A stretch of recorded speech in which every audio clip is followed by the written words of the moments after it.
Hi everyone, this is Nadia, award-winning author, award-winning mentor, CLAIRSENTIENT psychic, and founder at Spartanite.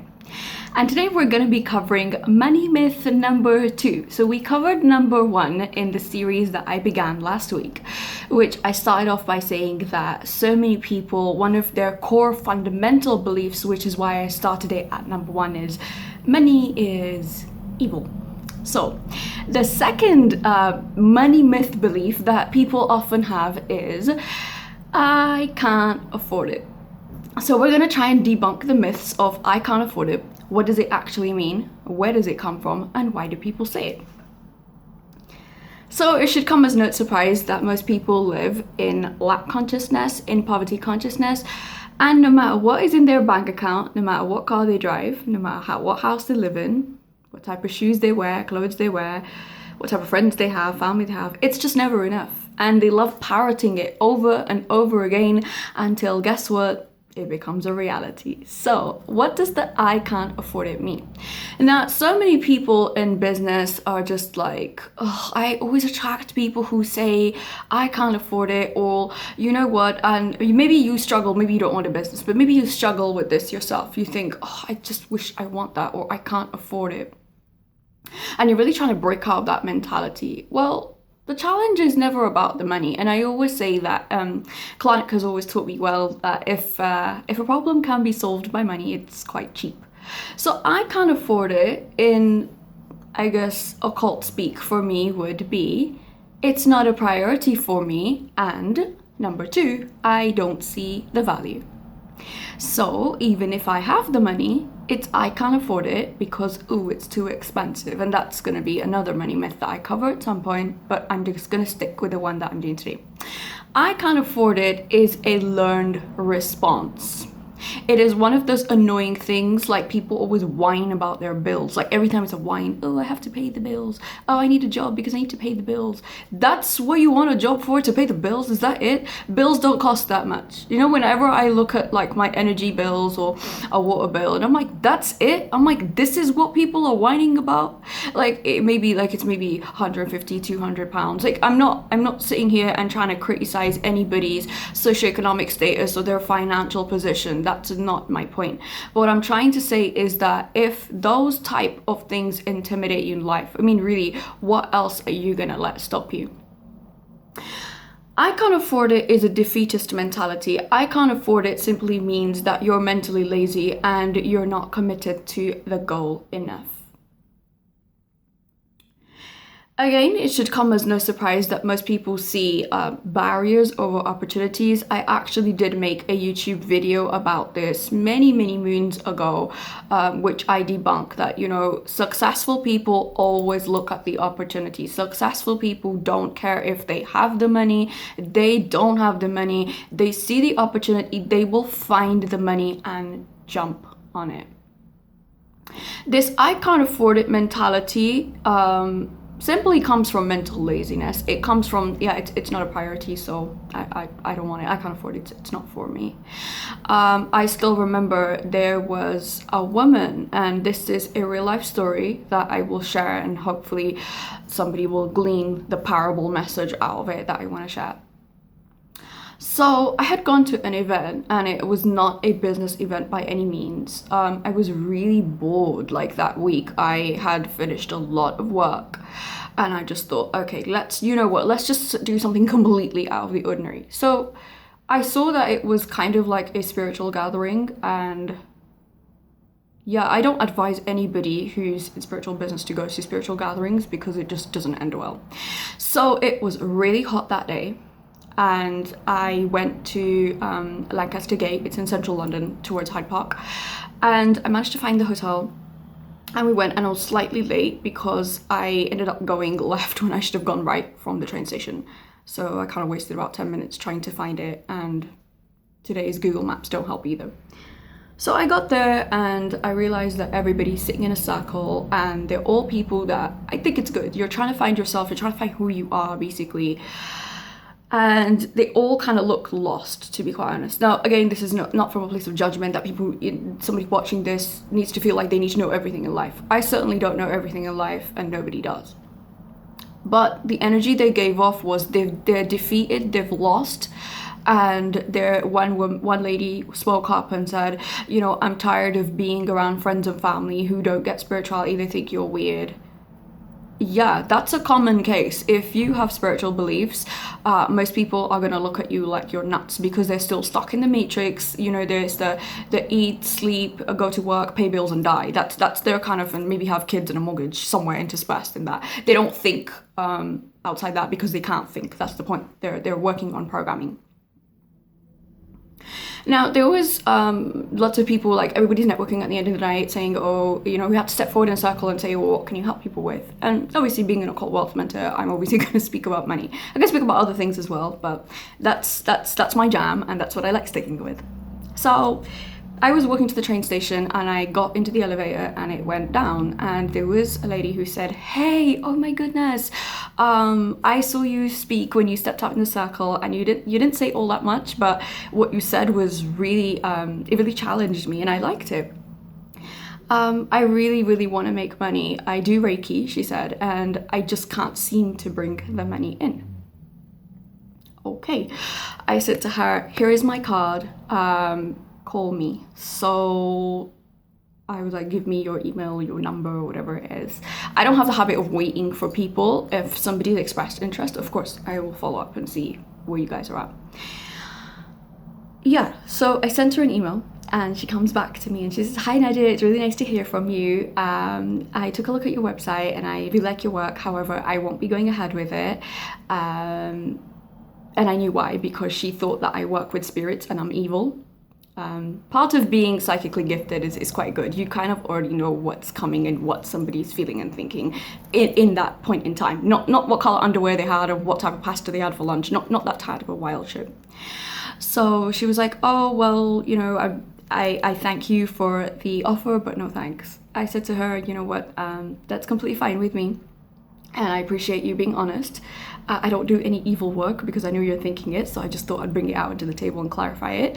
However, if you do need any help wiping out your scarcity consciousness and you're ready to accept money in your life and not live like a rat chasing cheese, you can come to me.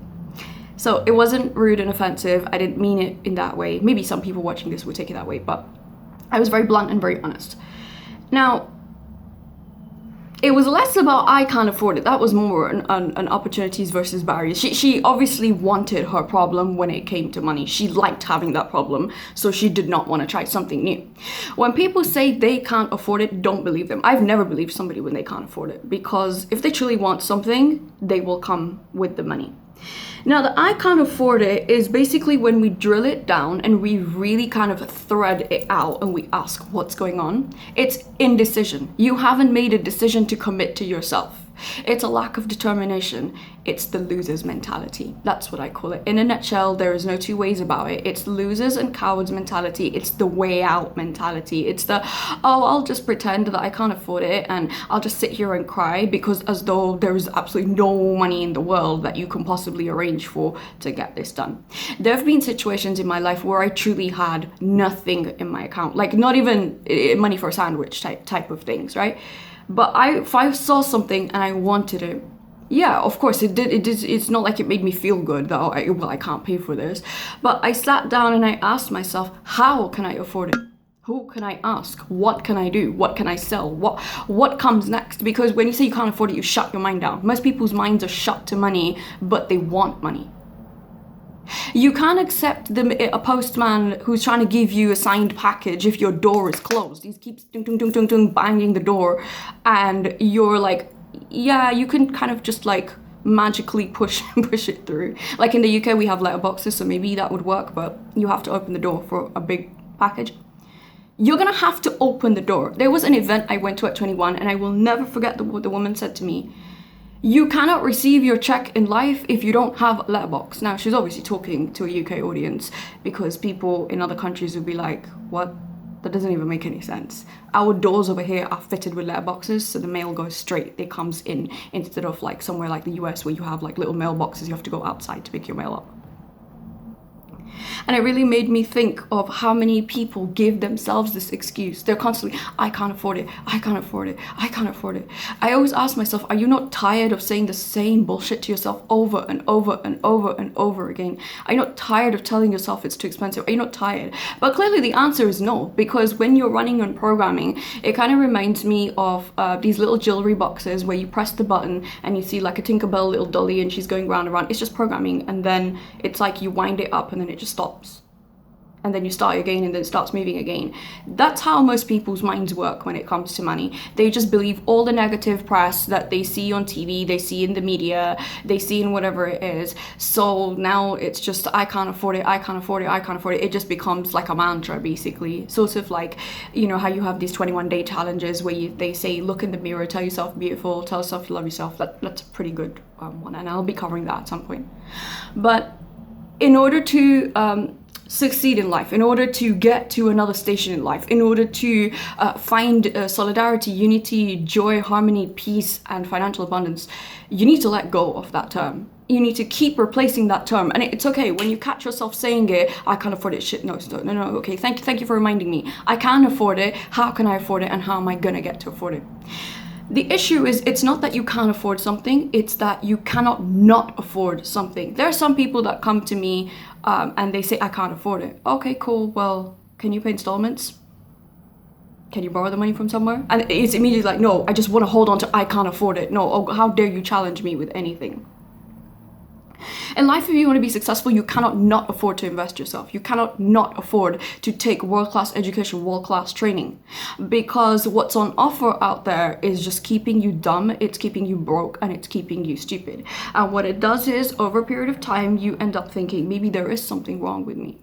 Maybe I'm just not doing enough. The point is, you're not doing enough in the right places. So when you keep saying you can't afford it, the only person you're holding back is you. You're not holding me back. You're not holding anybody else in this world back. You're holding yourself back. And when you hold yourself back, you're holding a lot of people that are connected with your story back. Now, let me give an example of an accountant. Now, that's what comes to mind. So if an accountant needs to invest in very high-end technical software, which is obviously going to help his or her clients move forward, and they keep putting it off like, oh no, that's too much or whatever it is. Well, who is it really hurting? Is it hurting you? Is it hurting your clients? The answer is both. It's hurting both, because it stops you from seeing worth and value in something, and then it also hurts your clients, because your clients' lives could have been made easier if they love doing business with you. Guess what? They're going to refer people. They're going to bring them in. They're going to be like, yeah, you know what, man, this account's just everything. You know, they know exactly what they're doing. They help me with tax purposes. They help me with this, that. So I hope everybody watching this gets it, that I can't afford it is just a bullshit excuse that you give yourself when you're ready not to do the work. Because when you're ready to do the work, you show up. There are times that I haven't had the full payment, even in my own life. There are times that I have not been able to come up with everything, but I say, hey, how much is the deposit? What deposit can I put? What can I do? I'm always trying to bargain and negotiate my way into anything. That doesn't mean bargain. I said this in the previous video or the one before it. That doesn't mean like I'm trying to reduce the price. The point is like, what do I need to do to move this forward to a yes? How much deposit do you need? If it's X amount of thousand, all right, how much do you need? 500, do you need 1,000? Cool, let me put that there. You show skin in the game, because when you say you can't afford it, what you're really trying to say is, I just want my problem. I kind of sort of want to heal the problem, but not really, because you haven't made the decision. When you make decisions, just remember this, when you make decisions, you make a commitment. You're determined to smash the wall that keeps you from your goal. No amount of money is impossible for you. Nothing. So ask yourself, what do I keep looking at that I say I can't afford it? And this is for everyone watching this. You could be somebody that's trying to make your first £1,000 in business. You could be somebody trying to scale up to 5 figures a month. You could be somebody that's trying to make a 6-figure business. You could be somebody at a multiple 6-figure business trying to look at a 7. This mentality is perverse in all areas and socioeconomic groups in life. It's not just, oh, someone that's just struggling for money. There could be people who are resplendent and abundant with money who still have that mentality. I have seen people with tons of money who still have this like, I can afford it. And then the fear comes in. And guess what happens when the fear comes in? You hide. But you're not hiding from the person, you're just hiding from yourself. And then years go by, And then you end up with lower self-worth and hating yourself even more. I would hope that anybody watching this chooses to invest in themselves through whatever medium or fashion you want to, because you do deserve the best in life, and you do deserve more than shitty excuses of I can't afford it. So hopefully that's wrapped that up.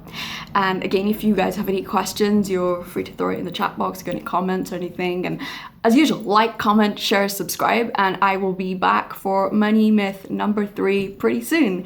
Thanks so much for tuning in. Take care. I hope you have a good one. Bye.